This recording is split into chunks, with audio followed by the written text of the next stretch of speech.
네, 성도 여러분, 우리 모두에게는 이름이 있습니다. 이름은 세상에 태어나면서 제일 먼저 선물로 주어지고 있습니다. 이 세상에 살아가는 동안에 이 이름은 결단코 여러분을 떠나지 않습니다. 이름은 어디로 가든지 이름의 주인공과 함께합니다. 이름의 주인공을 대표합니다. 이름과 이름의 주인공은 분리되어 생각할 수 없습니다. 그런데 성도 여러분, 하나님께서도 우리에게 놀라운 선물을 주셨습니다. 그 선물이 예수 그리스도의 이름입니다. 예수님의 이름은 예수님 자신과 분리되어 생각할 수가 없습니다. 그런데 예수님은 자신이 이름이 있는 곳에, 예수님은 자신의 이름이 있는 곳에 임하신다고 말씀하고 있습니다. 20절 말씀을 보겠습니다. 읽어봅니다. 시작. 내 이름으로 모인 곳에는 나도 그들 중에 있다. 내 이름으로 모인 곳이란 말은 내 이름이, 예수님의 이름이 선포되는 곳, 예수님의 이름으로 기도하는 곳을 의미합니다. 그런데 이런 곳에 있다, 나도 그들 중에, 예수님도 그들 중에, 중이라는 말은 그들 한가운데 있다. 있다라는 말은 임재하다라는 의미입니다. 임재하다. 그러므로 이 말씀을 어떻게 해석할 수 있냐면 예수님의 이름이 있는 곳에는 예수님이 그 자리에 임하신다는 의미가 됩니다. 토미 테니는 이 부분을 이렇게 설명합니다. 당신이 어떤 사람의 이름을 부르면 실제로 그 사람이 당신에게 올 것이다. 이와 같이 예수님의 이름은 우리가 전능하신 예수님을 만날 수 있는 다리이다. 그러므로 예수님의 이름은 예수님의 임재를 가져온다. 이렇게 말하고 있습니다. 예수님의 이름은 예수님의 임재를 가져온다. 성도 여러분, 예수님의 이름이 있는 곳에 예수님은 임재하십니다. 임하십니다. 예수님의 이름이 고백되어지는 곳에 예수님은 오시고 예수님의 이름을 부르는 곳에 예수님은 그 장소에 오십니다. 그러니까 우리가 생각하기로 참 예수님만 오신다면 나의 가정에, 나의 인생에, 내가 하는 상황 속에 예수님만 오신다면 뭐가 문제되겠습니까? 예수님이 오시면 다 해결되는 거 아니겠습니까? 근데 예수님이 언제 오시느냐? 예수님의 이름이 있는 곳에 어디에 오시느냐? 예수님의 이름이 고백되어지고 예수님의 이름이 불려지는 곳에 예수님은 반드시 오신다라는 말입니다. 오셔서 무엇을 할까요? 물론 여러 가지 정리를 할 수 있지만 5가지로 정리할 수 있습니다. 첫 번째, 예수님이 오셔서 하신 일, 예수님이 임재하셔서 하실 일이 뭐냐면 바로 채워주시는 일을 합니다. 빌립보 4장 19절 말씀에 다음과 같이 고백하고 있습니다. 읽습니다. 시작. 그리스도 예수 안에서 영광 가운데 그 풍성한 대로 너희 모든 쓸 것을. 아멘. 우리 예수님은 오셔서 여러분의 모든 쓸 것을 풍성하게 채우실 것입니다. 그러니까 예수님이 오는 게 좋아요? 안 오는 게 좋아요? 오시는 게 좋습니다. 오면요, 풍성하게 필요한 것을 채워주신다라는 말이에요. 오셔야 합니다. 예수님이 오시면 여러분의 필요한 것이 채워진다는 말입니다. 그럼 와야 되잖아요. 근데 어디에 와요? 예수님의 이름이 있는 곳에 와요. 그러면 또 오셔서 뭐 하십니까? 두 번째는 치유를 하십니다. 마가복음 6장 56절 말씀을 읽겠습니다. 다 같이 읽습니다. 예수께서 들어가시는 지방이나 도시나 마을에서 병자를 시장에 두고 예수께 그의 옷가에도 손을 대게 하시기를 간구하니 손을 대는 자마다 예수님이 오셔서 뭐 했습니까? 성하게 하셨다. 예수님이 오시면 어떤 일이 일어나요? 치유가 일어나는 것입니다. 할렐루야. 여러분, 예수님이 오셔야 합니다. 예수님이 오시면 아픈 사람이 치유된다라는 겁니다. 여러분에게도 예수님이 오셔야 합니다. 오셔야 무슨 일이 일어나요? 아픔이 치유된다라는 겁니다. 근데 여러분, 우리는 와야 될 거 아닙니까? 예수님이 임재해야 될 거 아닙니까? 그럼 누구한테 임재해요? 어디에 임재해요? 바로 주의 이름이 있는 곳입니다. 왜요? 우리 예수님은 부활하시고 천국으로 가셨기 때문에 이제 더 이상 예수님은 육신으로 거하지 않아요. 그렇기 때문에 예수님이 오실 수 있는 방법은 하나밖에 없습니다. 주의 이름이 있는 곳에 오십니다. 왜요? 주의 이름과 예수님은 떨어질 수가 없어요. 맞잖아요? 세 번째, 예수님이 오시면 무엇을 해주시냐면 여러분에게 평안을 주십니다. 그러니까 예수님이 오시면 마음에 뭐가 와요? 그러니까 예수님이 임재하지 않으니까 마음에 뭐가 없는 거예요? 평안이 없는 거예요. 볼까요? 요한복음 14장 27절 읽어봅니다. 시작. 평안을 너희에게 끼친다는 게 뭘까요? 너희에게 준다. 평안을 준다. 근데 누구의 평안이에요? 예수님의 평안이에요. 나의 평안을 준다. 예수님의 평안을 준다는 거예요. 김 집사님의 평안이 아니고 박 집사님의 평안이 아니라 예수님의 평안을 주겠다는 거예요. 예수님이 오시면 누구의 평안이 임해요? 예수님의 평안이 여러분에게 임해요. 예수님의 평안은 어떤 평안이에요? 성경에 보면 예수님의 평안을 가장 잘 설명하는 부분이 있어요. 그게 뭡니까? 예수님께서 폭풍을 부는 날에, 예수님께서 폭풍을 부는 날에 제자들이 거기서 폭풍을 만나고 있는데 또 그런 내용이 있어요. 근데 예수님이 거기서 잠을 자요. 평안이라니까요. 폭풍이 불어도 마음은 흔들림이 없어요. 이게 예수님의 평안이에요. 여러분의 가정에 폭풍과 불어나고 인생에 어려움이 생겨도요, 예수님의 평안이 임하면요, 마음은 어떻게 돼요? 흔들리지가 않아요. 예수님이 오시면 이 평안을 주신다는 말이에요. 여러분은 예수님이 오셔야 된다니까요. 와야 마음이 평안해져요. 와야 여러분 몸에 치유가 일어나요. 와야 여러분의 인생에 필요한 것이 채워져요. 네 번째, 예수님이 왜 오셔야 되냐면 여러분의 인생을 인도하려고 오는 거예요. 그러니까 여러분의 삶이 앞길이 잘 인도함을 받으려면 예수님이 어떻게 해야 돼요? 여러분에게 오셔야 돼요. 제가 말하는 이 오심과 임재는 내 안에 계신 성령은 늘 함께 하시지만 직접 예수님이 나의 삶 속에 오셔서 일을 하시는 걸 말하는 거예요. 그러면 요한복음 10장 3절의 말씀에 예수님은 이렇게 말씀합니다. 읽어봅니다. 그가 자기의 양, 예수님이 자기의 양의 이름을 각각 불러 뭐 하십니까? 예수님은 10장에 보면 선한 목자라 그래요. 예수님은 선한 목자입니다. 그래서 예수님은 우리를 푸른 초장으로 인도하시고 쉴만한 물가로 인도하시고 사망의 음침한 골짜기를 만날지라도 인도하여 주셔서 여러분의 앞길을 인도하시는 분이십니다. 그분이 오시면, 예수님이 여러분 삶 가운데 오시고 여러분의 가정에 오시고 자녀 가운데 오면 예수님께서는 앞길을 인도하십니다. 그래서 임재가 있어야 돼요. 다섯 번째 뭡니까? 예수님이 오셔야 됩니다. 오셔서 뭐 하십니까? 승리를 주시기 위해 오십니다. 요한복음 16장 33절의 말씀입니다. 다 같이요. 시작. 너희로 너희 안에서 평안을 누리게 하랍니다. 세상에서 너희가 환난을 당하나 담대하라. 내가 예수가 세상을 이겼다. 세상에서 뭘 당한다고요? 우리가요? 네. 그러면 우리에게는 각자의 뭐가 있어요? 나만의 세상이 있어요. 여러분의 세상은 뭘까요?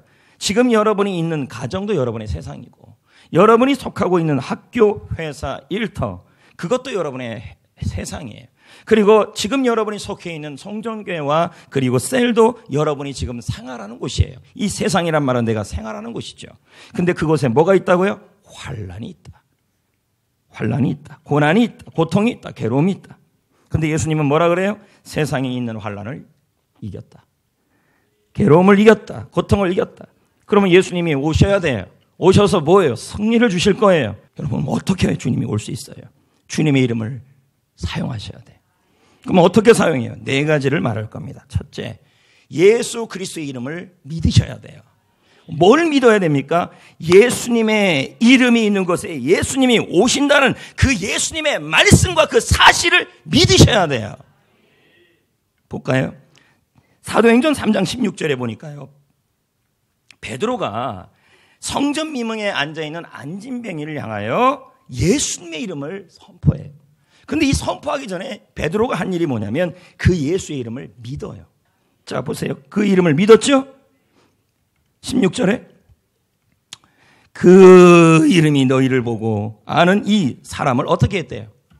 그러니까 예수님의 이름을 믿었어요. 예수님의 이름을 믿으면 예수님께서 예수님의 이름이 있는 곳에 예수님이 오신다는 사실을 믿으니까 예수님이 오셔서 이 안진병이를 어떻게 해요? 치유한 거죠. 예수님이 오시면 치유가 일어나요. 치유. 현대인의 성경은 말씀합니다. 여러분이 보고 아는 이 사람이 걸을 수 있는 힘을 얻게 된 것은 예수님의 이름을 믿는 믿음 때문이었다. 믿음. 도대체 뭘 믿으라는 거예요? 제가 계속 얘기하잖아요.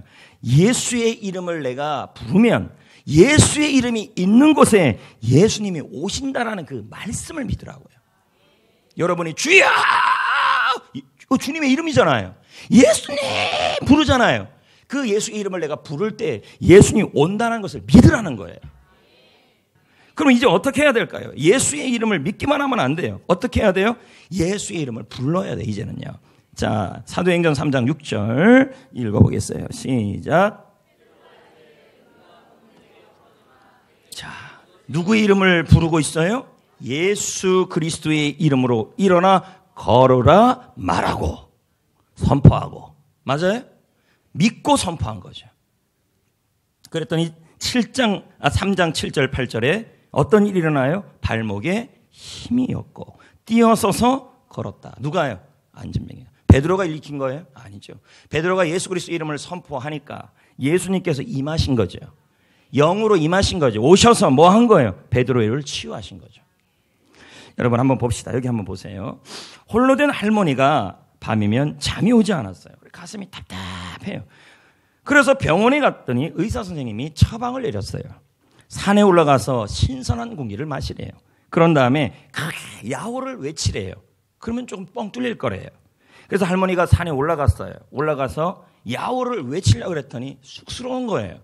그래서 어떻게 했냐 그랬더니 손자의 이름을 부르면 덜 쑥스러운 것 같았어요. 그래서 야호 대신에 철수야, 철수야, 철수야 이렇게 불렀어요. 이름을 불렀어요. 잠시 후에 사방에 등산객들이 몰려오기 시작한 거예요. 그리고 할머니가 물었어요. 할머니에게 물었어요. 할머니 저를 아세요?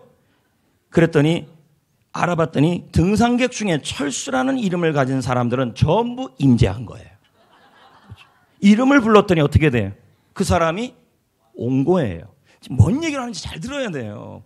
이름을 불렀더니 그 사람이 임재한 거예요. 우리는 임재라고 표현하는, 예수님은 임재라고 표현하지만 사람은 온 거예요. 그 자리에 온 거예요. 그곳에 온 거예요. 이름 부르는 곳에 온 거예요. 예수님의 이름이 있는 곳에 예수님이 오신다니까요. 예수님의 이름이 있는 곳이란 말은 예수의 이름을 부르는 곳에 예수님은 오신다니까요. 오셔서 뭐 하시는데요? 나를 위해 일하실 거라. 나의 앞날을, 나의 문제를, 나의 질병을, 나의 고통을, 나의 평안을 주로 오신다니까요. 주문처럼 부르지 마시고 예수의 이름을 부를 때 예수님이 나의 병을 치유할 문제가 있다면 예수님 이름을 부르시면 돼요. 예수님 나의 이러한 병을 고쳐주세요. 부르셔야 돼요. 주문처럼 부르지 마시고 예수의 이름으로 나의 이 병은 고쳐질 줄 믿습니다. 이렇게 얘기하셔야 돼요. 왜요? 여러분 사람은 못하지만 예수님은 할 수 있는 분이셔요. 이 놀라운 이름을 여러분에게 주셨는데 왜 이 이름을 사용하지 않습니까? 그래서 로마서 10장 13절에 말씀합니다. 볼까요? 주의 이름을 부르는 자가, 주의 이름을 선포하는 자가, 주의 이름을 말하는 자가 구원을 얻는다. 구원은 뭘까요? 건강, 평안, 보호, 건짐, 소조. 물론 죽어서 천국 가는 그 의미도 있지만 원문의 뜻을 한 절 한 절 찾아보면 이 의미가 다 들어있어요. 여러분 예수님의 이름을 부르는 곳에 예수님이 오십니다. 너무 놀라운 일이에요, 여러분. 예수님의 이름을 부르세요. 예수의 이름으로 많이 얘기하세요. 예수의 이름으로 많은 것을 선포해 주세요. 그러면 어떻게 되는데요? 예수님이 그 자리에 오셔요. 그 사람 인생에 오셔요. 그래서 여러분을 위해서 일하셔요. 예수님의 이름이 이와 같습니다. 그 다음에 또 어떻게 하면 예수님이 여러분의 삶 가운데 오실까요? 예수님의 이름으로 기도하셔야 돼요. 볼까요? 구하셔야 돼요. 요한복음 14장 14절 시작. 내가 구하면이란 말은 기도하면인 의미죠. 예수님의 이름이 있는 곳은 예수님의 이름으로 선포하는 곳이고 예수님의 이름으로 구하는 곳이에요. 그러면 여러분이 예수님의 이름으로 구하고 기도하면 예수님은 언제 어떻게 하신다는 말이에요? 임하신다. 오셔서 어떻게 해요? 그 구한 것을 해결하여 주신다. 여러분 예전의 기억을 한번 해보세요. 아주 예전. 요즘같이 이렇게 마트가 많은 시대 말고 슈퍼마켓 많은데 전빵이라고 있잖아요. 전빵. 그런 데 있을 때 제가 이런 얘기를 할 때마다 무슨 생각이 드냐면 여러분들이 그런 말을 안 들어본 것처럼 앉아 계시단 말이에요. 그러면 나만 늙었나요, 여러분? 전빵 알아요? 전빵? 전빵. 근데 예전에 슈퍼나 전빵이 있을 때 전빵이라고 있었어요. 근데 그때 어머니가 아이에게 심부름을 시켜요. 얘야, 전빵 가갖고 슈퍼 가가지고 엄마 이름을 대고 음료수 좀 사와. 돈은 엄마가 나중에 직접 가서 직접 임해서 드릴게. 드린다고 해. 그런 적 있어요, 없어요? 아이가 엄마의 이름으로 음료수를 구해요. 사요. 그러면 슈퍼 주인은요, 군말 없이 음료수 한 보따리를 요청한 걸 줘요. 왜 그럴까요? 그 엄마가 반드시 와요. 임해요. 와서 음료수 값을 슈퍼에 와서 지불할 것을 알기 때문이에요. 이와 같이 예수님은, 우리가 예수님의 이름으로 요구하면, 기도하면 예수님은 어떻게 해요? 그것을 주기 위해 직접 오신다니까요. 그래서 우리가 구한 것을 이루어 주신다니까요. 저는 작년에 이건 토크 때도 얘기한 얘기지만 손목이 많이 여기가 아팠어요. 여기가. 그래서 운전해도 여기가 아팠고 컴퓨터를 쳐도 여기가 아팠어요. 병원에 갈 시간이 없어서 못 가고 있었어요. 이렇게 만지면 되게 아팠거든요. 이렇게 물론 이제 병원에 갈 용기도 없었어요. 왜냐하면 한 3년 전에 병원에 갔다가 물혹이 났는데 그 의사가 맞지도 안 하고 준비도 안 하고 쑤신다는 얘기도 하지 않고 대반으로 막 쑤셨거든요. 3번, 4번을 쑤셨어요. 그래서 저는 그 2층 그 어느 병원 일부는 얘기했는데 2부는 말 못하겠어요. 어느 그 병원 2층만 가면은 떨려요. 왜냐하면 아니 사람이 준비하고 쑤시면 괜찮잖아요. 근데 준비하지 않고 막 이렇게 쑤셨어요. 3번, 4번을요. 아팠다니까요. 바늘이 엄청 굵었어요. 그러니까 이게 준비하고 하면 덜 아프잖아요. 준비 없이 쑤셨다니까요.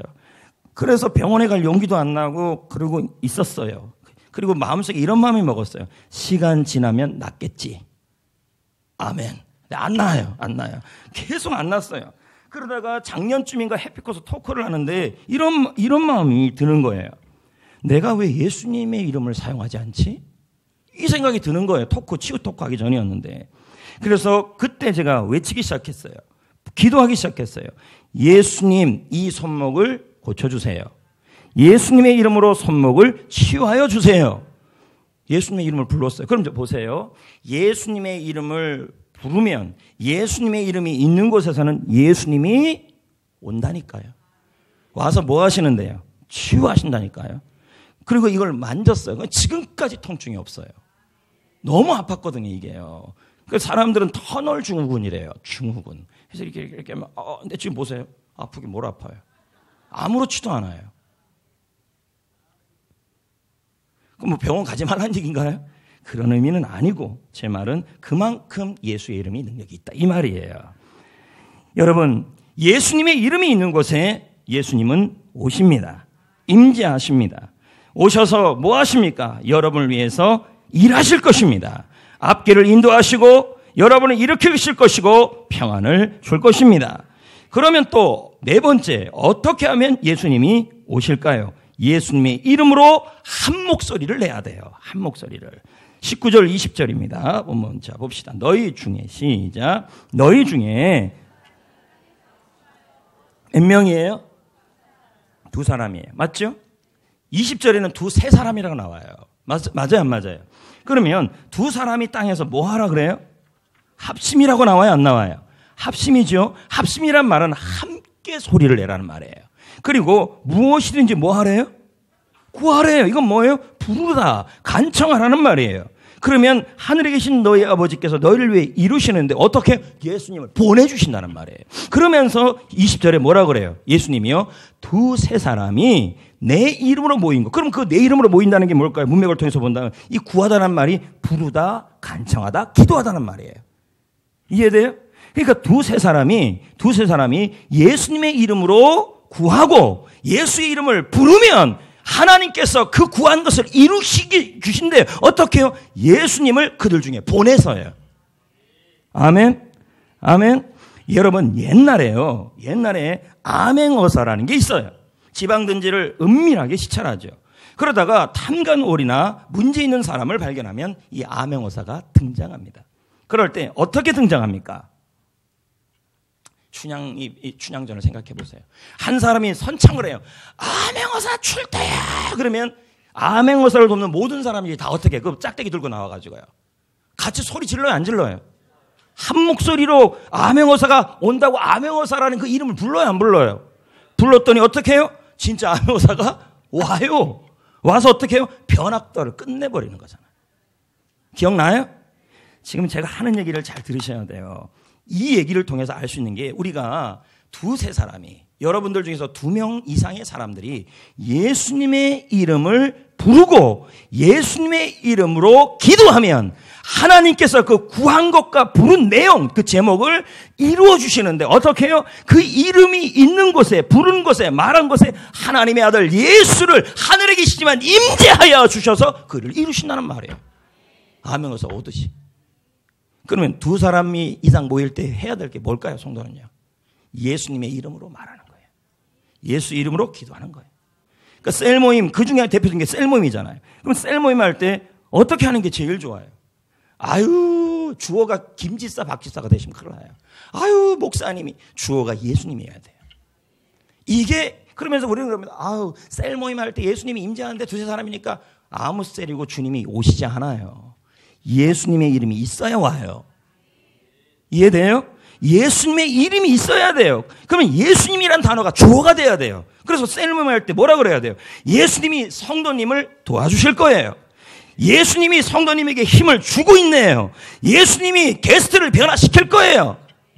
이렇게 얘기하셔요. 주어가요. 근데 우리는 그러잖아요. 아유, 지난주에 게스트 만났는데 게스트가 말도 안 듣고 마음이 다쳤는가 봐. 이렇게 나온다는 거죠. 그럼 이렇게 하면 뭐예요? 예수님이 임하지 않아요. 설령 게스트의 마음을 다쳐도 우리는 뭐라고 얘기해야 돼요? 예수님이 게스트를 변화시킬 거예요 라고 말하고 해야 돼요. 두세 사람이 모일 때. 저는 이번 특세를 준비하면서 명랑해전을 앞두고 있는 이순신 장군님이 생각이 났습니다. 선조는 조선 수군은 더 이상 희망이 없다고 명랑해전을 앞두고 모두 수군을 없애겠다고 말합니다. 그러자 이순신 장군은 선조에게 말합니다. 신에게는 아직 12척의 배가 남아 있습니다. 죽을 멸 다해 싸우면 12척밖에 되지 않지만 죽을 멸 위에 다해 싸운다면 그 적을 일본군을 막아낼 수 있습니다. 만일 임금님께서 지금 수군을 패하신다면 12척밖에 안 되는 배라고 패하신다면 이는 적이 일본군이 가장 바라는 일일 것입니다.